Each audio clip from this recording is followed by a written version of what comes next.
Price the Lord, ஹல்லேலூயா. கிறிஸ்துவுக்குள் பிரியமானவர்களே, இந்த அருமையான காலை வேளையிலும் தேவ சமூகத்துக்கு வந்த உங்கள் ஒவ்வொருவரையும் இயேசுவின் இணையற்ற நாமத்தினாலே அன்பின் வாழ்த்துக்கள்.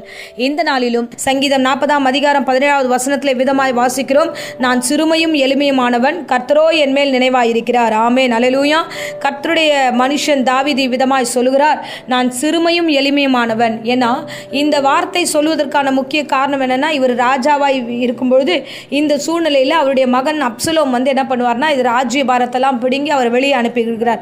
அப்பொழுது தன்னுடைய மகனாலே அவர் சிறுமையாக்கப்படுகிறார், எளிமையாக்கப்படுகிறார், அவர் தள்ளப்படுகிறார். இந்த சூழ்நிலையில தான் அவர் சொல்லுகிறாரு, நான் சிறுமையும் எளிமையுமானவனாக இப்போது ரோட்ல நான் நடந்துட்டு வரேன், ஆனால் கர்த்தரோ என் மேல் நினைவாக இருக்கிறார். ஆமென், ஹல்லேலூயா. பாருங்க, ஆவிக்குரிய வாழ்க்கையாகட்டும், இந்த நாட்களில் எல்லோருடைய வாழ்க்கையிலும் இது உண்மையாய் நடக்கக்கூடிய ஒரு சம்பவம் தான். ஸோ நாம் இருக்கிற வண்ணமாகவே கடைசி வரைக்கும் இருப்போம்னு சொல்ல முடியாது. ஏதோ ஒரு காலகட்டத்தில் எப்படியாவது ஒரு மனுஷ மூலமாக சிறுமையாக்கப்படுகிற ஒரு சூழ்நிலை வரும். ஸோ இந்த வேளையில் தாவீது தன் சொந்த பிள்ளையாலேயே சிறுமையாக்கப்படுகிறான்.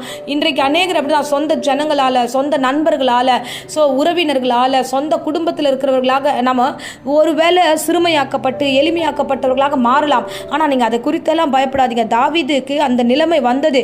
அந்த நிலைமையில் அவர் என்ன சொல்கிறார், ஆண்டவரே என் துணையாக இருங்க, என்னை விடுவீங்க, எனக்கு தாமதியாதீங்க, நீங்கள் சீக்கிரமாக எனக்கு உதவி பண்ணுங்கன்னு சொல்லிட்டு அவர் விசுவாசத்தோட ஆண்டவரை நோக்கி, ஆண்டவரை சீக்கிரமா வாங்கன்னு அவர் கேட்கிறாரு. இன்றைக்கு ஆண்டவர் உங்களுக்கு கொடுக்குற வார்த்தைமா என்ன தெரியுமா, உன் மீது கர்த்தர் நினைவா இருக்கிறார், கர்த்தரோ என் மீது நினைவா இருக்கிறார் என்ற விசுவாச வார்த்தையை இந்த வேளையில் அவர் சொல்லுகிறார். சங்கீதம் 115:10 சொல்லுது, கர்த்தர் நம்மை நினைத்திருக்கிறார், அவர் ஆசீர்வதிக்கிறார். நம்முடைய ஆண்டவர் நம்மை நினைக்கிறதுக்கான காரணம் என்னன்னா, ஆசீர்வதிக்கணும் தான் நினைக்கிறாரு.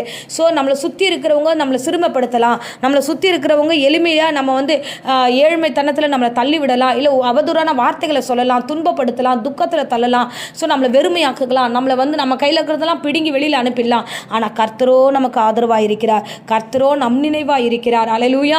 ஸோ வசனத்தின்படி பார்த்தா இன்னைக்கு கர்த்தருடைய வார்த்தை சொல்லுகிறது, கர்த்தரோ நமக்கு ஆதரவாக இருக்கிறார். ஆமென்.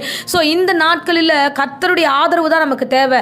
நம்மளை ஒடுக்குகிறவர்கள், நம்மளை எளிமைப்படுத்துகிறவர்கள், சிறுமைப்படுத்துகிறவர்கள், நம்மளை கீழே தள்ளுகிறவர்களுக்கு மத்தியில் கர்த்தர் நமக்கு ஆதரவாக இருக்கிறார். மனுஷனுடைய நினைவெல்லாம் எப்படின்னா, நம்மளை மேலே கொண்டு வரணுன்றதெல்லாம் இல்லை, நம்மளை ஒடுக்கணுன்றது தான் இருக்குது. ஆனால் கர்த்தர் நமக்கு ஆதரவாக இருக்கிறார். ஆதரவாக இருந்தால் என்ன நடக்கும் அப்படின்னா, சங்கீதம் 115 இவ்விதமாய் சொல்லுகிறது, கர்த்தர் நம்மை நினைத்திருக்கிறார், அவர் நம்மை ஆசீர்வதிக்கிறார். யாரை ஆசீர்வதிக்கிறார்?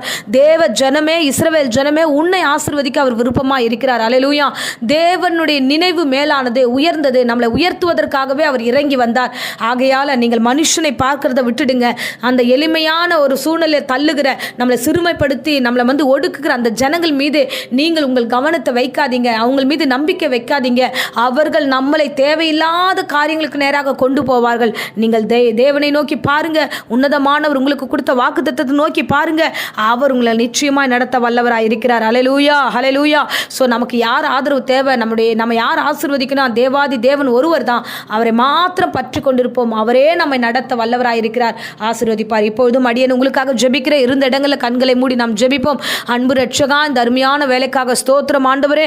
தாவீது சொன்னாரே, நான் சிறுமையும் எளிமையுமானவன், கர்த்தரோ எனக்கு நினைவா இருக்கிறார், என்னை ஆசீர்வதிக்க அவர் நினைவா இருக்கிறார் என்று இந்த வேளையில் அப்பா, இந்த பிரசங்கத்தை கேட்ட ஒவ்வொரு பிள்ளைகளையும் ஆசீர்வதிங்க ராஜா.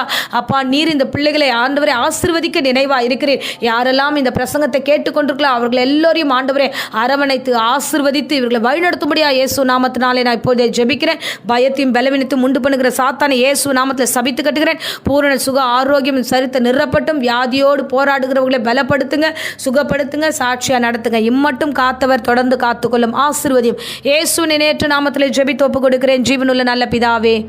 ஆமேன், ஆமேன். Praise the Lord. God bless you.